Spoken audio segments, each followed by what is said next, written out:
I initiated the divorce, deeming a financially struggling spouse to be of little value. My world was shaken when, during a business trip, my husband abruptly declared not only his intent to divorce, but also his simultaneous marriage to his lover. To add insult to injury, he accused me of marrying him solely for his wealth and demanded I forfeit any claims to our property.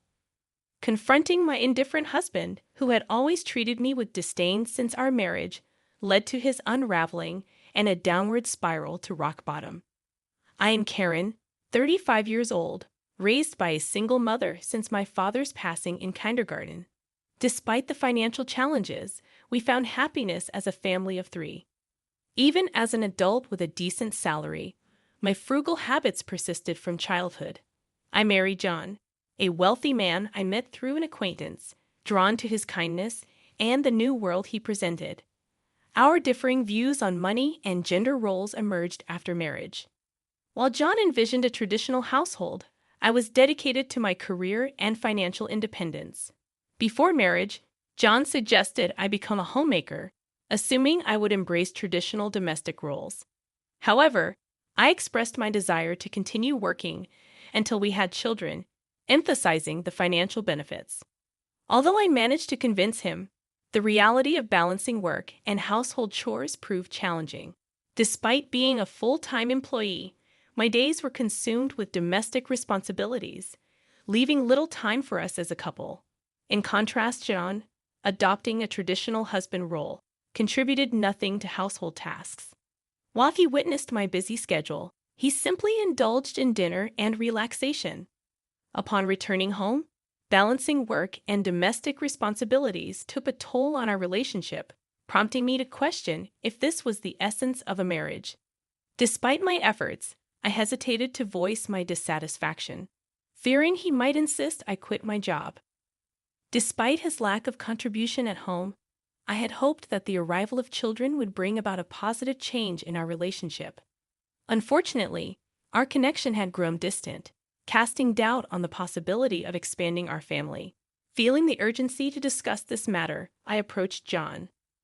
"Hey, we should start considering having kids, right?" I said. "Huh, kids? You're quite energetic, considering you're tired from work and chores," he replied. "It's not about that. I want to have children. We haven't been married that long, but I'm already over 30. Women have a limited time to have children, and it's getting harder for me to conceive as I get older. It's almost too late. But we don't need kids. If we have one, you'll expect me to help, right? You know I'm busy with work, and I won't help with child rearing." Declaring you won't help with child rearing even before they're born is strange, isn't it? I plan to raise them alone, but shouldn't you at least have the intention to help? It's your child, too. Child rearing is your job. I'm working to support the family, so I definitely won't help with the kids. You'll just complain that I don't help, making me the bad guy. You must have been indoctrinated with poverty and lots of kids since birth. We're not poor. We don't need kids. End of discussion. John abruptly ended the conversation, retreating to his room alone in the living room. Tears overwhelmed me. My desire for children was not only rejected, but my upbringing was also mocked. Following this incident, our relationship deteriorated rapidly, communication became scarce, and the possibility of having children seemed more distant. As I continued to juggle work and home responsibilities, taking on significant projects at work, I found myself increasingly distant from John. One day, when informing him about an upcoming business trip, his unexpected kindness surprised me. He wished me well and hinted at a big surprise upon my return. Despite having given up on him, his smile shook my resolve. However, my faint hope was shattered upon returning home. The front door wouldn't open, and John revealed the first surprise. He had changed the locks. The second surprise was the announcement of our divorce. He claimed to have forged my signature and submitted the papers with a friend as a witness. Inside, he presented a document for me to sign, waiving my rights to property division. Protesting the false accusations, I insisted on a mutual renunciation of property rights, intending to make it a public document. John stubbornly retorted, redoing the document on his computer, initiating a tense exchange. As I left the house, he continued to scorn me for being poor, even contemplating discarding my belongings. A few days later, John, in a state of panic, called me. "What do you mean? I haven't done anything. Why are you panicking?" I asked. "I have a lot of questions. First, I was told to leave the apartment."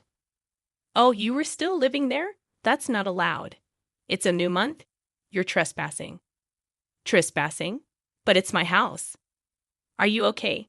Did you forget that it was a company apartment I rented? I was the leaseholder, so naturally, you can't live there anymore." "That's ridiculous. How could you do this? I can't believe you didn't know." "I'm not the one who should be accused of doing things on my own. Didn't I tell you that you can't just change the locks of a rental apartment? It's my house. I can change the locks if I want. Didn't you listen? It was my leased apartment.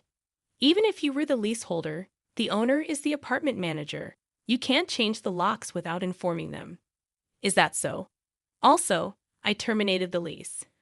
While you changed the locks, I was allowed to live there until this month. I was planning to return, but now you've unlawfully altered someone else's property, which could be criminal damage." "Wait, why did you terminate it so early? Criminal damage? Is that why the police are at the front door now?" "I'm too scared to open it," he confessed. "Don't worry. It's probably not for trespassing or criminal damage. It's better to talk to them." "Why do I know about the police?" "Because I reported you for filing the divorce papers yourself. It seems like you've committed crimes like forgery and fraudulent use of a private document. Divorce papers can be filed by one person, but only with mutual agreement and personal signatures. Since John forged my signature and the witness, it's obvious that it's a crime." But he seemed unaware of his guilt. I continued pressing further. "So the divorce papers you submitted are invalid, and your marriage with Susan can't happen either." "How do you know about Susan? Did you think I knew nothing? I had a private detective agency thoroughly investigate your affair with Susan. It was a busy time at work, and coordinating with the agency was tough. Plus, you even held a grand wedding ceremony while I was supposedly on a business trip. Are you okay? Your business trip was a lie." "Yes, I took leave from work despite being busy to do some research and prepare documents. I knew about you bringing Susan home. It would have been impossible to gather this evidence while working." After I revealed everything, John was speechless and seemed quite downcast, even over the phone. Then he pleaded with me, "Please don't tell Susan I'm divorced." "Why would I? There's no such fact to tell." "Really? Thank you. Are you misunderstanding something? When did you become divorced? That fake divorce paper is invalid, remember? So legally, you're still my husband, not divorced." "What? So, since you committed adultery, well, legally my husband, Susan needs to pay compensation." "I sent the demand for reparation to her house yesterday by express delivery. She didn't know you were married, right? Then I can't withdraw the claim at this point. I already knew Susan believed John was single, but I deliberately sent the reparation demand. Susan hasn't contacted me yet, so maybe she hasn't received the letter. It should arrive soon. Should you be on the phone with me when you also have to deal with the police? You're busy. I'll ignore the police. I won't be arrested. I'm going to Susan's house now to get the letter back before she or her family can accept it." Then he hung up. He probably went straight to Susan's house to wait for the postman at the front door.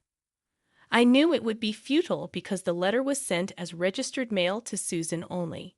Even if he waited for the postman, he couldn't receive it. A few hours later, a dispirited John called me. According to him, there was an incident when the postman arrived. "Finally, I'll take that envelope. Who are you? You don't live here, right?" "I'm practically a resident here since I'm married. I have the right to receive the mail." "I see, but I can't give you this envelope. It's registered mail for Susan only." "What? Give it to me." "Absolutely not. If you're so eager, ask Susan for permission. What's going on here?" "Oh, John, what's all this noise? What's happening?" "Ah, Susan, this is registered mail for you." This man insisted on taking it. Sorry for the disturbance. Now, I'll be on my way. What's this? A demand for reparation? John, you were married. What's going on here? Sorry, it's just. She's an ex-wife from a long time ago. I was embarrassed to say I'm divorced. I'm sorry for keeping it secret. But it's strange, isn't it? We haven't been dating long, and a demand for reparation? If you were divorced before we started dating, there shouldn't be any problem, right? Well, my ex-wife is crazy. Maybe she's demanding reparation out of spite because I got married. That was the excuse he gave, but such a lie was quickly exposed. The envelope included a letter I wrote, along with my contact information, so Susan called me directly. In that call, I told her about the affair, the invalid divorce, and that they had a wedding ceremony while he was still married to me. Although they had a wedding ceremony, they hadn't submitted the marriage registration yet. John wanted to submit it on April Fool's Day, so it was still pending. He probably delayed submitting the marriage registration due to uncertainty about whether the divorce was finalized. After being exposed, John fled from Susan's house and shamelessly contacted me again. I still had something to tell him, so we'd agreed to meet at a nearby cafe. As soon as I arrived, John said, "Karen, please withdraw the reparation claim. Let's pretend we've been separated for a long time and officially divorced. Now, I can apologize to Susan for being secretly divorced and maybe cover it up. You think I'm desperate to stay married to you. I was going to file for divorce anyway, but since you cheated, you'll pay reparation. Just trying to extort money from me, huh? Typical of the poor. You have such a poor heart. Depending on my answer, everything can change. There's still an option where we don't divorce. If I say no, you can't reject it, meaning you can't marry Susan, and your marital status will be exposed. Fine, I'll pay the reparation. Just divorce me now. Sign here." Then about property division. How much more do you want to take from me? Reparation should be enough. Remember, we agreed to waive property division, right? So let's make it official. All right, you're not as bad as I thought. Thank you. We then went to a public notary, made a public document for reparation and property division, and then to the city hall to submit the divorce papers, finalizing our divorce. Relieved, I exchanged final words with John. Glad we don't have to divide property. What are you saying? I'm the one who benefits from that. By the way, do you even have assets after paying me reparation? Susan will also claim damages. She mentioned charging you for the wedding expenses. That's impossible. I'm marrying Susan. She can't claim that. We're divorced now, so there should be no problem. Still living in a fantasy, you committed marriage fraud. You had a wedding while still married. You think Susan still believes you? Marriage fraud, that's ridiculous. Susan will believe me. Believe that if you want. I heard from Susan directly. Also, weren't the guests at your wedding paid actors? You still owe them, you know. About that, I haven't paid them yet. What does it matter to you? You could have just taken property division and been better off. That's what I wanted to tell you. Even if we had divided property, you would have benefited more. What are you talking about, poor woman? Your family is poor, and you only make $155,000 a year, right? Even if you got a raise, it would be barely $20,000. You don't have any property. You keep calling me poor, so I thought you might be mistaken. Yes, my salary is indeed $115,000. But you know I work for a foreign company, right? It seems you have no interest in me, but I became a director of the American branch. It's not $115,000 per year, but per month. $155,000 per month. So that's an annual income of $1.8 million. You're still bad with numbers. How do you manage to keep a job? It's $180,000 a year. $180,000? That can't be true. Of course, I haven't had the chance to spend such an amount, so I've been saving it for the future. The savings from before our marriage aren't part of the property division, but there's still a considerable amount since our marriage. So I couldn't have received half of that in the property division. You were my spouse after all. I'll get the divorce papers corrected. Are you okay after all the contempt? You think I'd gladly undo the divorce? If you have that much money, you don't need to claim reparation, right? It's just a small amount for you. He who laughs at 1 cent will weep for 1 cent. This reparation is for the mental anguish you caused me. I'd like to claim more, honestly. And since we've made it official, make sure to pay it, even in installments. I'll be penniless. Also, don't go back to that apartment. Your belongings should have been moved to your parents' house by now. You thought I had few belongings, but that was because I had already moved most of them. Were you that indifferent to me? I can have so little, so I have to go back to my parents' house. They don't know anything yet, do they? Let me explain. Don't say anything. I've already told them everything. It's only right to explain why we're divorcing. Oh, and your father said, don't ever step over our threshold again, so I have nowhere to go. He collapsed, and I left the cafe. Later, I heard he caused trouble at the police station. Despite my advice, he went back to the apartment. He sat there aimlessly in the empty apartment until a manager called the police, and he was taken away. I'm not sure if it was for obstructing public duties, trespassing, or for the falsified divorce papers. Eventually, his parents took responsibility for him. After talking with me and learning about Susan, they decided that apologizing and paying damages to Susan's family came first. They went to Susan's house to apologize, kneeling in front of her family. They settled everything without pressing charges for marriage fraud, even paying for the wedding expenses. I had expected them to sue, so it was disappointing they didn't. So, I decided to pursue legal action against him for forging the divorce papers. John offered a settlement, but I didn't withdraw the lawsuit. I didn't want him to think everything could be solved with money. I wanted him to be convicted and understand the gravity of his actions, even if it cost time and money. I left everything to my lawyer, so it wasn't too burdensome for me. Even though it took time, John was exposed for his actions and the marriage fraud at his company. He couldn't stay there anymore after being detained by the police and subsequently absent without leave. He was eventually fired. He ended up living at his parents' home, working all day at a relative's construction company. His father took all his earnings, leaving him with no income. I thought his parents wouldn't abandon him, but they were stricter than I expected. They paid my reparation and Susan's compensation, planning to make him work like a horse until he repaid everything. He lived in a shed-like place with no electricity, receiving only $5 per day for food, deducted from his salary. They planned to hound and kick him out once he repaid everything. A harsh fate after years of hard work. I was offered a position at the head office abroad, so I moved overseas after the divorce was finalized. I worried John might come to me for help or harbor resentment, but moving abroad alleviated those concerns. I thought work would be my partner for a while, but soon I found a new relationship.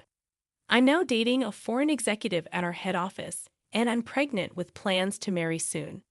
I told him everything about my past and my ex-husband, and he's understanding. I'll take maternity leave and plan to return to work later, supported by him. He's enthusiastic about taking paternity leave and co-parenting, showing a different cultural perspective. After being tormented by my ex-husband, I finally feel I'm grasping true happiness and confidence in building the happy family I'd always dreamed of. Many suffered due to selfish spouses, and while divorce isn't always the right choice, enduring silence isn't a virtue. It's important to know that honest discussions can lead to resolutions, and sometimes divorce is a necessary option.